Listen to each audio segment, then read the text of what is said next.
For Carlos Martinez, these buffalo are a sign of peace. These are 7 months old, so we can hand them over to the families that are part of the project. The project is a sort of poster child for collective land usage in the war-torn Magdalena Medio region of Colombia. The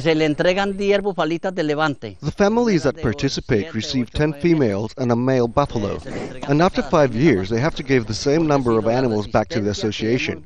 It's our bet to stay here and control altogether the land we have a right to. This land has always been in great demand. It's rich in oil and it's perfect for producing cocaine.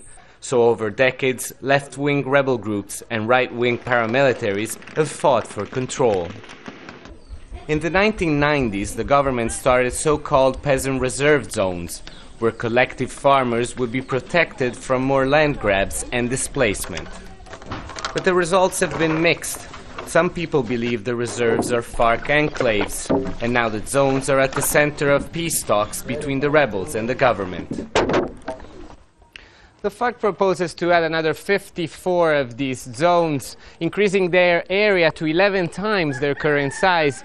They say this will help the farmer develop the land, but many here in Colombia fear they will be run by demobilized fighters as independent mini-republics.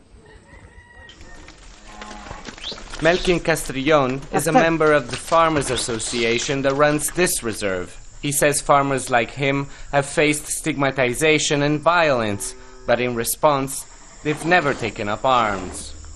We have to admit that the FARC operates inside the reserve zone and in other rural areas. We even share some goals. But that's why we need the reserve zone, to have the strength to fight and defend our life and territory in a different manner through dialogue. The collective farms are just one piece of an enormous and complicated political jigsaw the negotiators are working through to try and bring an end to the continent's longest armed conflict. The farmers here believe their peaceful example could provide a way forward. Alessandro Rampietti, Al Jazeera, Magdalena Medio, Colombia.